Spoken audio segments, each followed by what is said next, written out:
All right. Now, just to throw an extra slide in here, we'll get to this here in a second. So how a hash is created in Bitcoins. So we take the current block. And the block, we'll look at this in more detail, but the block is a collection of transactions that have happened in the last 10 minutes, along with a couple of other things. So we're going to take the current block along with the hash from the previous block, and we're going to use that to generate a new hash. How do we take a document? So let's take this more to, make it more generic. If we just have a document like a term paper or something like that, how do we take something that's a 3 or 4 or 5 page paper and turn that into a single value? What are some things we'd have to do to it?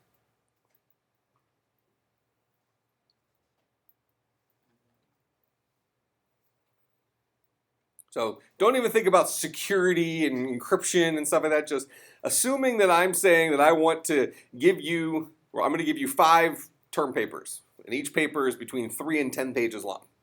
And I want you to somehow apply a consistent process to that and give me a fixed size value.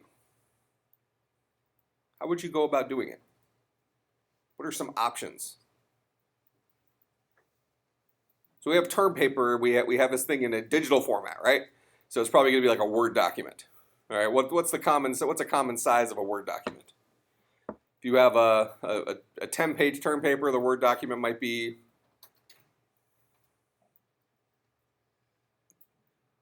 200K. Fair enough number just to throw out there. Okay, so we have 200 kilobytes. So 200 kilobytes is how many bits? Oh, we have 200 times 1024, that's bytes, times 8, that's bits. So that's 1,638,400 bits. So that's zeros and ones. So big, long, gigantic string of zeros and ones. And let's just say that we want to get this thing down to a hash of, 10 characters. Where characters are 0 through 9, A through Z. Just say that's what we're going to deal with, just for the sake of this argument. What are you going to do? How do you take that Word document and convert it to something else? Now remember, a hash is a one-way cipher, so we can't go back. So you don't need to worry about that. You don't need to worry about it being some sort of math formula that's reversible. Because really, by definition, when you're taking something that's of arbitrary size, so our arbitrary in this example is a 3-page term papers that are ranging in size from 3 pages to 10 pages. So that's our little world of arbitrary. The reality is modern hash functions like MD5 will work with any size input. But we'll just stay in the world of 3 to 10 page term papers. And I need to turn this into a fixed value that's 10 characters long. What are things you can do? So we're kind of putting ourselves in the shoes of the people who came up with this idea of a hash function. So think of it like a digital signature.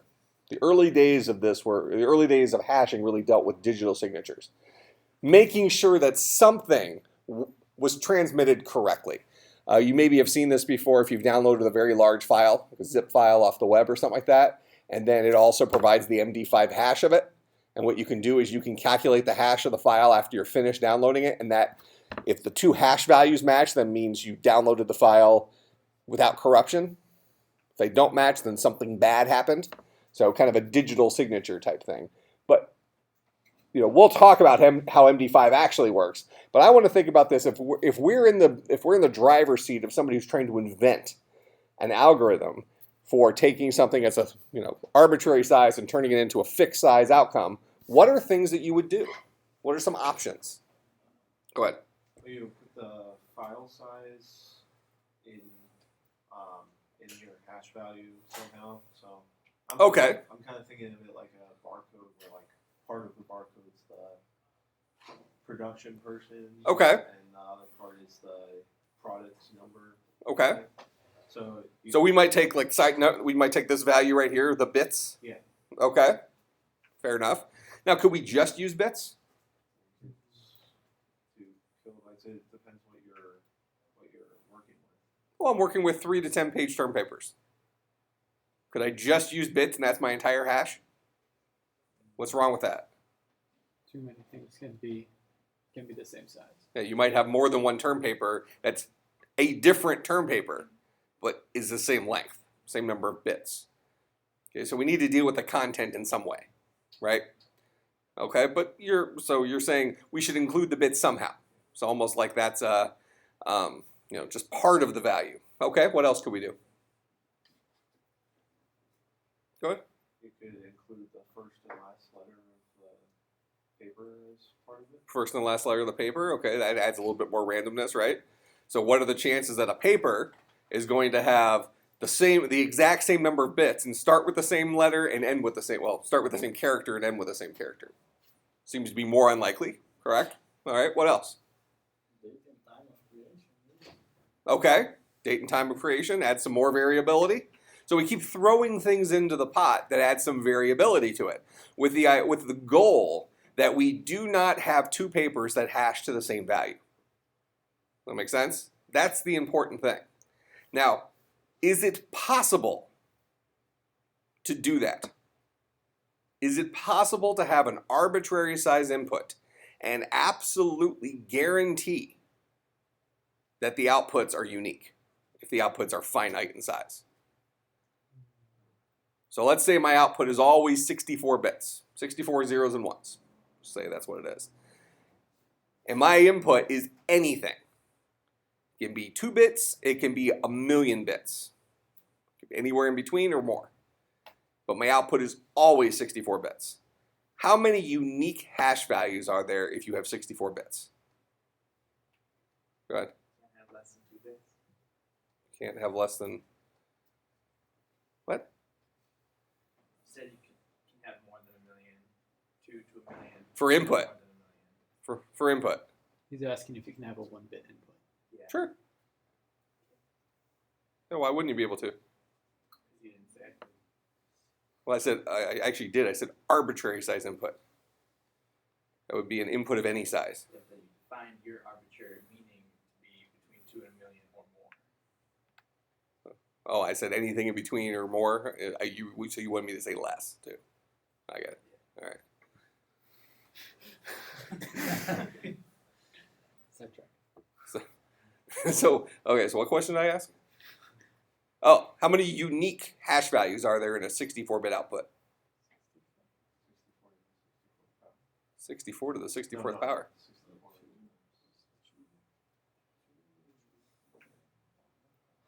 How many different options do we have for bits? 0 or 1. There's 2 options, right? Okay. So each character of our 64-bit number can be either a 0 or a 1. So we have 2 to the 64th power. That's the number of unique.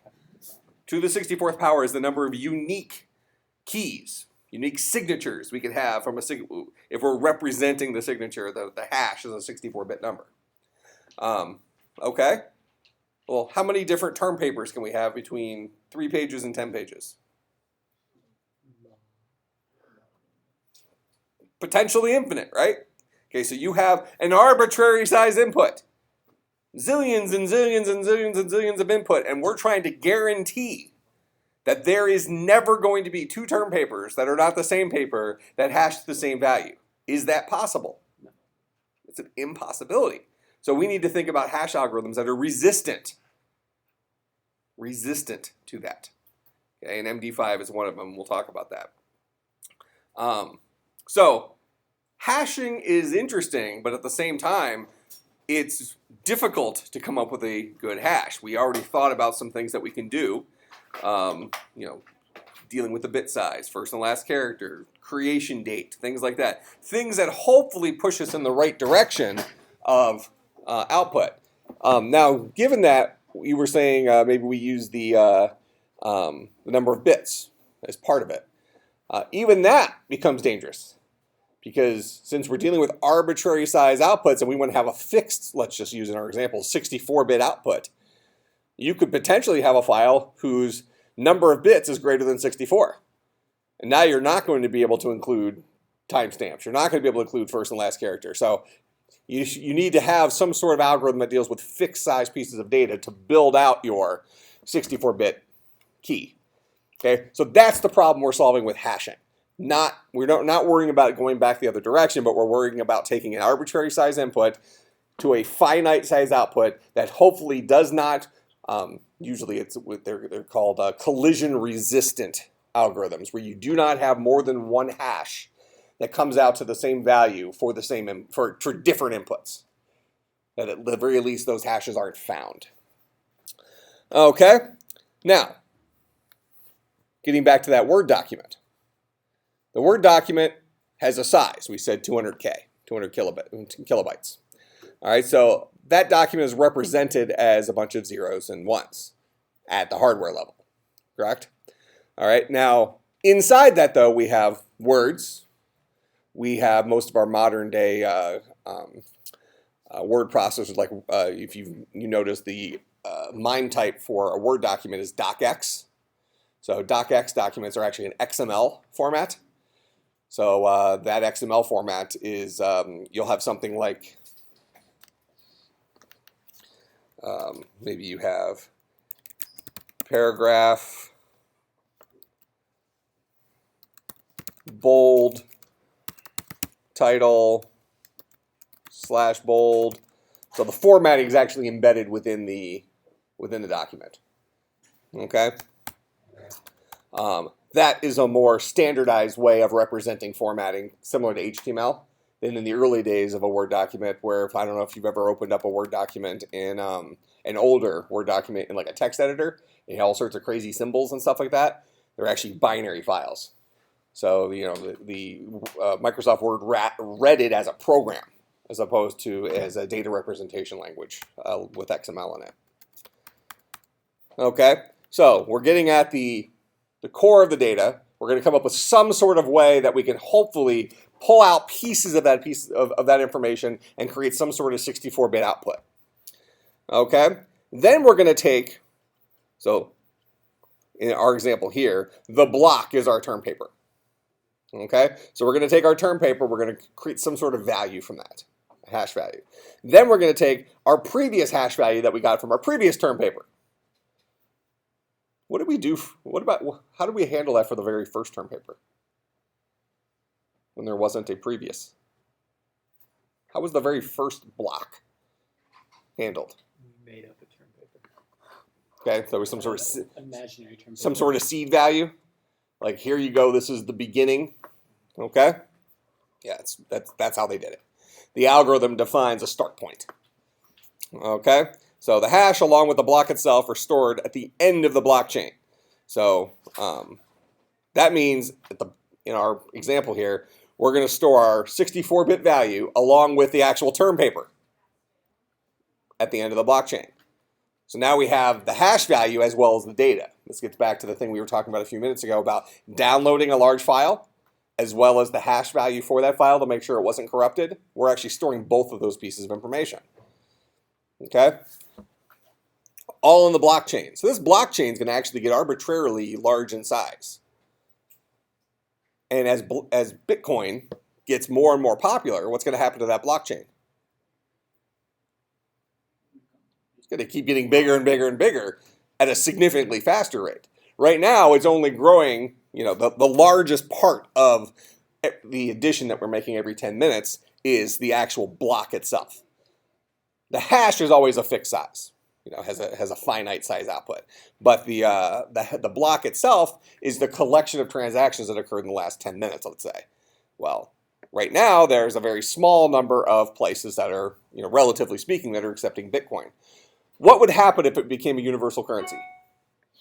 And every person that goes to McDonald's is spending Bitcoins. And every person that goes into a restaurant is spending Bitcoins. And when you pay your tuition, it's in Bitcoins. And You're going to need those bigger hard drives. You're going to need those bigger hard drives. So that's actually something to consider here. And it's if you follow me on Facebook, and if you don't, you should friend me. I put a lot of Bitcoin type of information up there. It's I think it's fascinating, so obviously you should too. It actually is one of the things that opponents point to of Bitcoin is that the blockchain can get out of hand.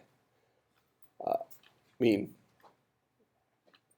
compared to the US dollar, which we're using here as our fiat currency, what % of transactions in the United States do you think happen with Bitcoin versus the US dollar?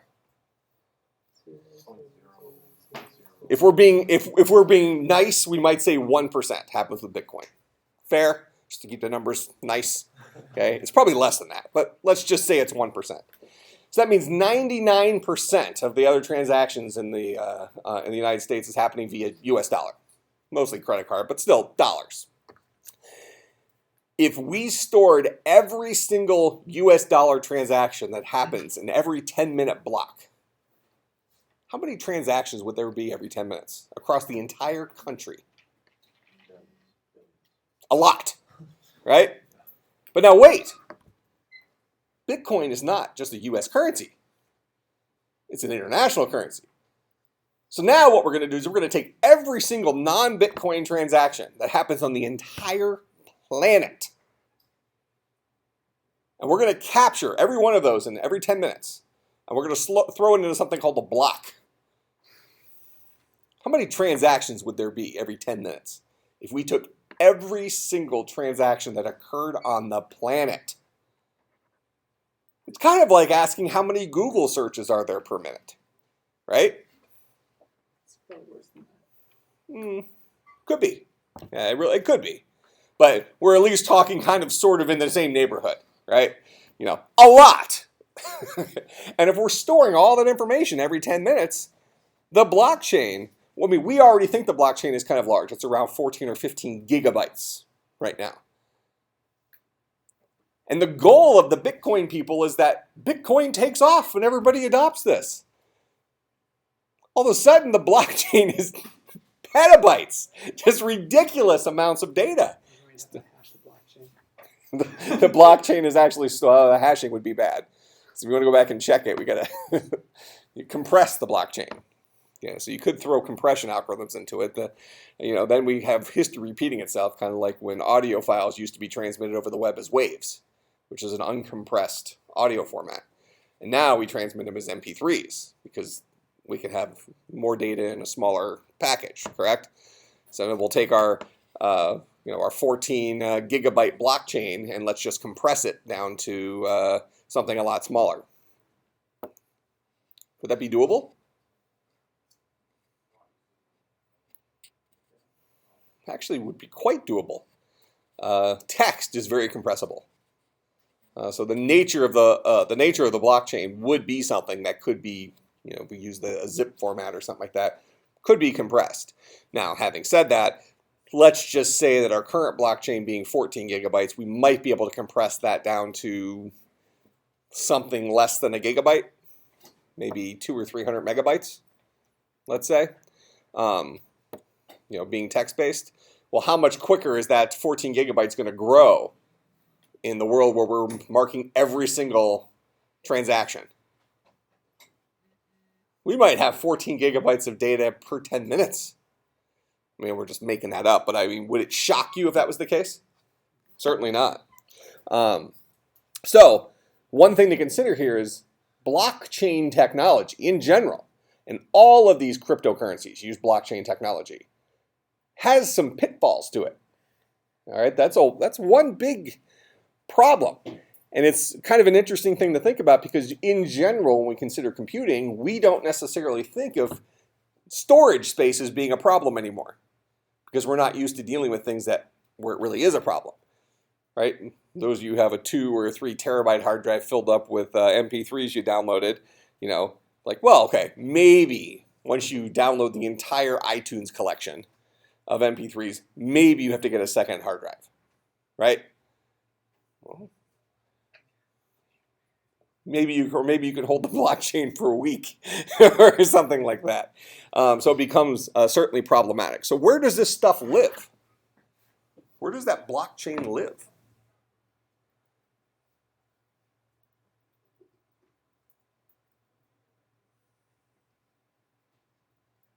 Just out there somewhere, the internet. Do we need the entire blockchain? Why? Because exactly what's there, you need the previous hash to confirm the next one. So if you want to go back, you need the previous hash. Like you could lose that somewhere. Okay, well that's for validating the chain. But why do we need the entire blockchain anyways? How much money do you have? Yeah, that's what the wallet's attached to. So if I, let's say I got 25 Bitcoins and then I buy a stereo. So I'm going to spend 3 Bitcoins on that. So that 3 Bitcoins goes to you. That's going to be marked in the blockchain. And then that 3 Bitcoins goes to you. That 3 Bitcoins goes to you. Goes to you. Over years and years and years, that original Bitcoin is traced to all of its jumps till we get to its final entry. And that final entry says this is where this Bitcoin currently lives. Go ahead. Just to clarify in my head, you can track individual Bitcoins and not just say that a Bitcoin moved from this wallet to this wallet. You can say this particular Bitcoin moved. Or is it just that a Bitcoin moved? It's a Bitcoin. Okay. Because there isn't a such thing as a Bitcoin. Well, So there isn't a physical representation. Well, like the one that was generated at this point in time. Yeah, I understand. Bitcoins don't have unique identifiers. A Bitcoin is a Bitcoin. So what you have is you have Bitcoins being born, which means they just show up in somebody's wallet. And that's just new Bitcoins. They don't have unique identifiers. And when somebody sends a Bitcoin, if I send you 2 Bitcoins, my wallet now is 2 Bitcoins lighter. Your wallet's now 2 Bitcoins heavier. Okay, but it's not, the Bitcoins themselves don't have unique identifiers. In fact, there isn't a such thing as a Bitcoin. It's just the name we give to the arbitrary space in there. There isn't even a such thing as a wallet. All the wallet is a hash value. So we're literally playing with smoke and mirrors. But I think we used the example a couple classes ago where the same thing's kind of true even with US dollars now. If you have $1 million in the bank and you go over to Wells Fargo Bank here in Mequon and you say you want to take all your money out, chances are they're not going to have the cash on hand to hand you $1 million. So your $1 million is really just a number, right? You might have to wait several days or a week for them to move the funds from their central bank to this location or something like that. Realistically, what they would do is they would probably help you make the transaction digitally. So if you were taking the $1 million to, make a, donation to someplace, they would probably prefer, instead of having to bring in an armored truck with bags of cash, they would probably prefer to help you do a transfer between 2 accounts, where it's just digital numbers. Okay. But now with stuff like that, can we go backwards?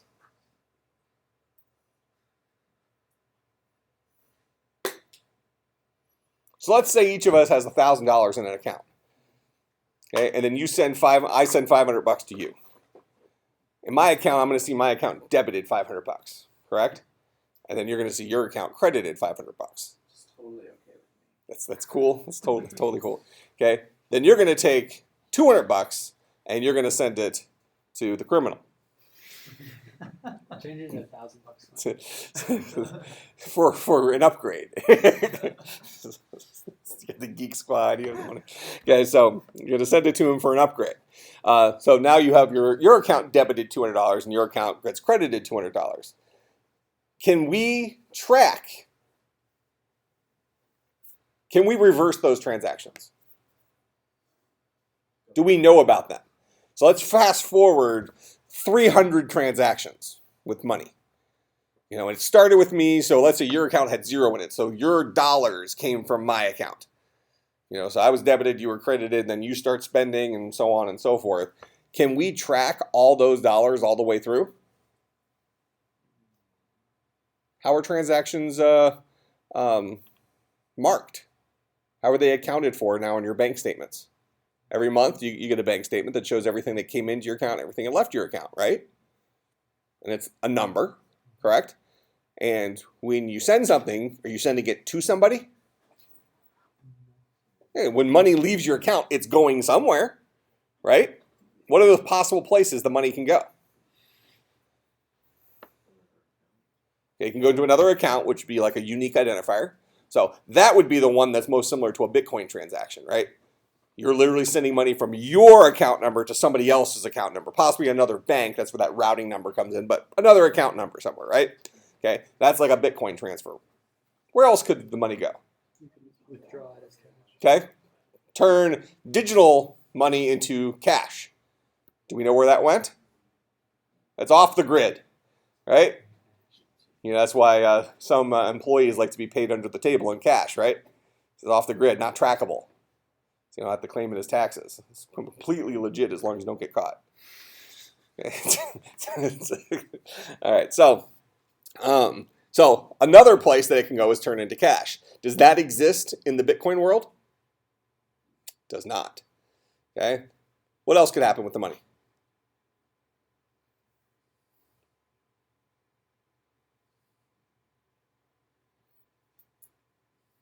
We've all had plenty of practice with this, I assume. Might be dealing with small dollar amounts, but we've done some of this stuff before, right? So you can send it to another account. You can take it out in cash. Can you send a check to somebody? When you send a check to somebody, how are you sending it to them?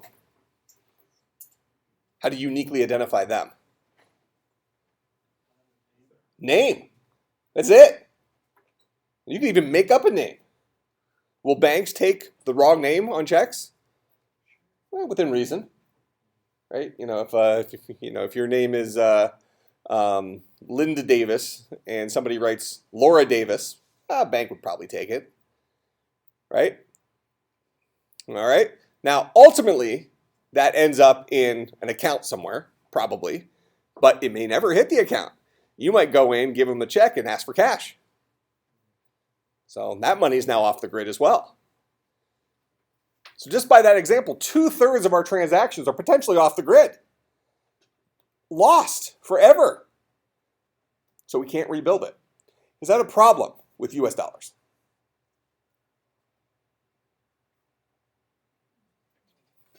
I mean, have any of you experienced that as an issue? I mean, sometimes if you have a credit card fraud or something, somebody steals your card and spends too much on it, you call the credit card company and say, something's wrong. I'm at my limit. I tried to get some custard at Culver's. They said I couldn't afford my $3 custard. So my credit card's maxed out. And I look on there and somebody bought a jet ski. Totally not me. Totally was me. Totally not me. You're hoping they don't. Okay. So we have somebody we can complain to. But really, is the idea that every single transaction is not traced, is that really a problem? What happens when digital dollars become cash and that cash is now off the grid? It's no longer in the system. So now the system technically has less cash in it, correct? Even though we can assume that cash is out there, but we don't know what people like you might do by bleaching it and turning it into something else. So now the value of that cash has changed. The cash now being, let's just call it a commodity, has now, it has a shelf life. Even if we don't bleach it, the US dollars are only going to last for so long, okay, before you go and trade it in for something else. So now you have all these variables that play into a fiat currency when there's a physical representation. With Bitcoin, there's never a physical representation. It's always a digital representation. So we might say, oh, well, that's good, because now you don't have things that are off the grid. Everything's on the grid. When you start looking at it and say, okay, well, if everything's on the grid, and the way we keep track of where everything is by this one central repository called the blockchain, all of a sudden the blockchain is a monster. Is it even doable? Can we have one blockchain for every single US dollar transaction that ever occurs? At what point is a file too big?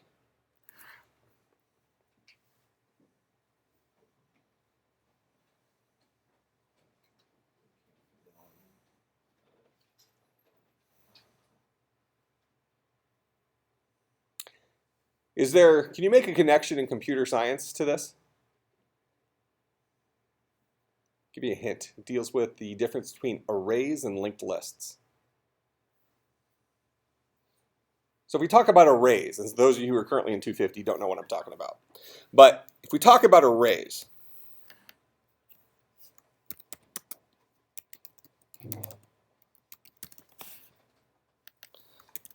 what is an array? The memory. Collection of similar type data?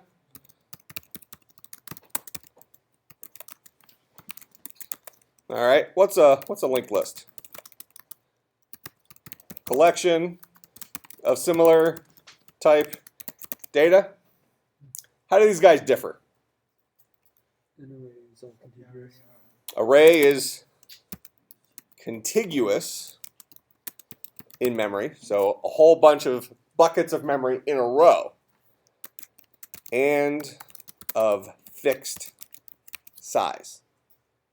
So when we create an array to store data in a computer programming language, we're going to say, oh, I want to store 1,000 integers, 1,000 numbers.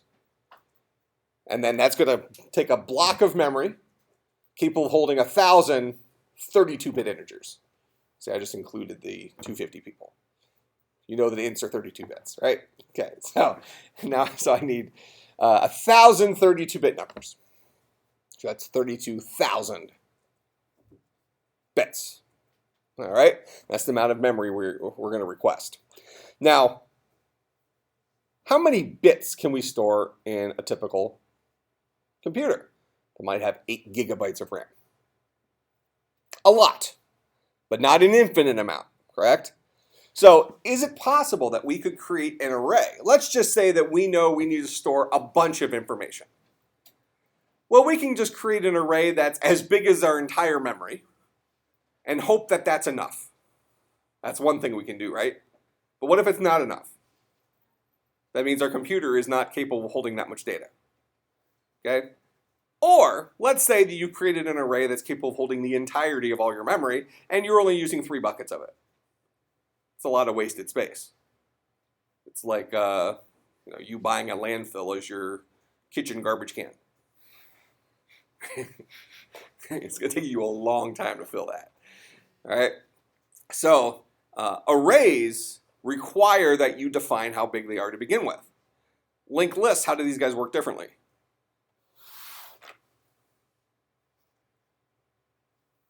You mentioned that arrays are contiguous in memory. They must be right next to each other, which then means we have to define them ahead of time. How does a linked list work? Go ahead. It doesn't matter where they are in memory because each item in the list knows where the next one is. Okay, each item in the list knows where the next one is. So we don't have to define the size initially. We can just have our linked list grow arbitrarily because each element we're going to store knows about where in memory the next element is. Doesn't have to be right next to it, it's just somewhere, right?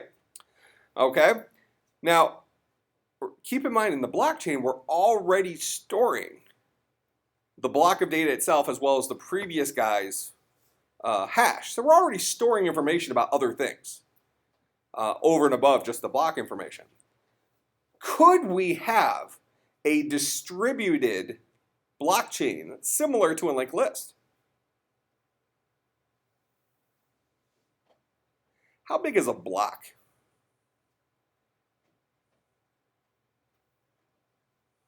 A lot smaller than the blockchain, right? All right, so if every 10 minutes we're going to have a new block, and even in our worst case scenario where every single US dollar transaction happens within the blockchain, or happens within this last 10-minute block, do you think a block would be too big for us to deal with? Realistically speaking, even if we're keeping track of every transaction in the entire world that took place in the last 10 minutes, it's probably a palatable amount of information, right? You start stacking those on top of each other, all of a sudden it gets out of control quick. Okay, maybe you have 2 or 3, 4 weeks of data before you start dealing with file sizes that are ridiculous. But what if each individual block was stored on its own?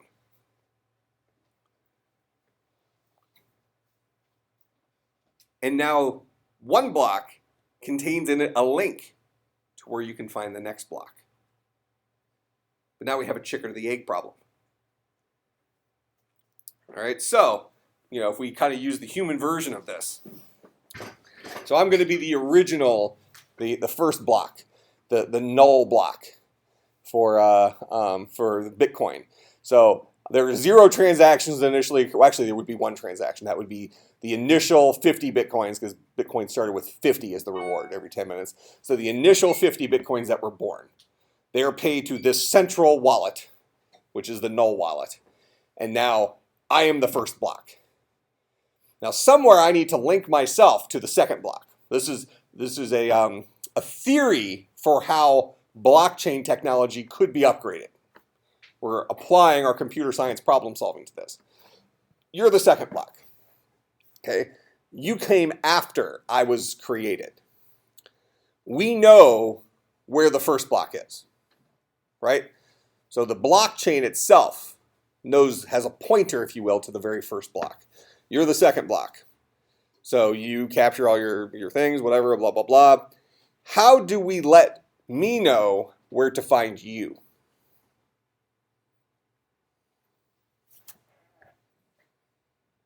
That's why I said chicken over the, it's the chicken or the egg problem. I need to have a link to you, but you don't exist yet. Now you exist. You're just out there somewhere.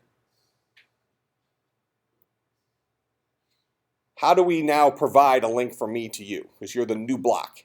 You've been validated, the rewards have been given out, whatever. Now you need to be added to the distributed blockchain. Yeah. When he's born, he knows where you are, then he can tell you where he is. Okay, how does he find me? When he's created, just know when he's created. Oh, who knows about me? Myself? Yeah, you can create. Well, what if I'm hiding? You cannot create it. I'm not creating him. Oh, okay. No, the math algorithm that's the Bitcoin distributed, the Bitcoin peer-to-peer network, has created him. You're the collection of all the transactions that have happened in the last 10 minutes. I'm the collection of transactions that happened in the previous 10 minutes. I'm the ghost of Christmas past. In order for the new one to be created, you have to use the hash value from the old one. And so then there's a connection there where you can. It's the hash value. It's true. So he can know my nickname, if you will. But does he really know where I am? Who knows about me? Somebody has to know about me. Blockchain. So now we're going to repurpose the blockchain. So the blockchain, instead of it being a list of all the block hashes and all the block data themselves, we're going to have the blockchain be a list of all blocks, all mini blockchains that have ever been created. So the first entry on that will be me, a pointer somewhere in memory, somewhere in the internet where I live. Okay? Could be just a file name. Maybe we do unique file names, so it's just a counter, something like that.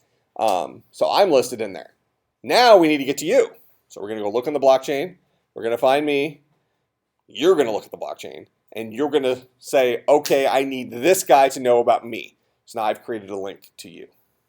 That makes sense? That link to him happens through the blockchain itself. The blockchain is a collection of the blocks, but not the data associated with those blocks. Is that better? You have more things that you can lose. Okay, there's more moving parts. We're actually storing more data in this case. But we're just not storing it all in the same place. So now instead of having the single blockchain where everything exists, now we have one blockchain that keeps track of all of the individual mini blockchains. So that one blockchain is only going to grow by a fixed size every 10 minutes. Address of that mini blockchain, address of mini blockchain, address of the mini blockchain, so on and so forth. Each mini blockchain is going to have potentially an arbitrary size, but they all should be palatable sizes. Right? Okay, is that good? We're going to store more data, but we're going to distribute that data around the internet.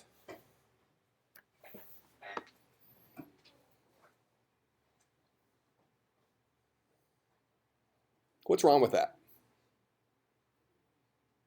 On paper, right off the bat, it sounds like, oh, that might be a good idea.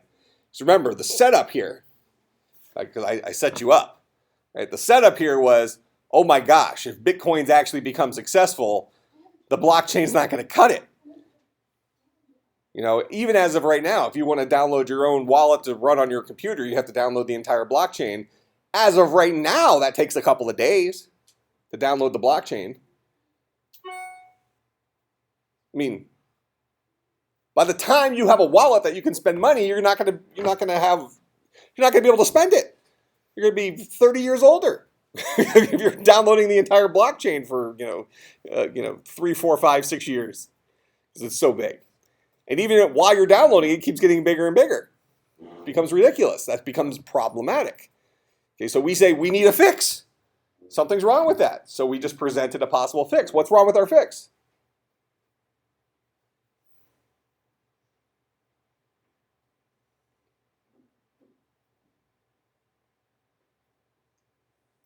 You don't have multiple records of the blockchain anymore. Well, you could possibly say that. I mean, I think it would still be a distributed thing. So the blockchain itself would probably exist in multiple places. So whenever we think about the blockchain, like right now I said it's like 15 gigabytes big. It's 15 gigabytes times the thousands of times it's duplicated. So it's really, the problem is actually far worse than we would have even initially thought.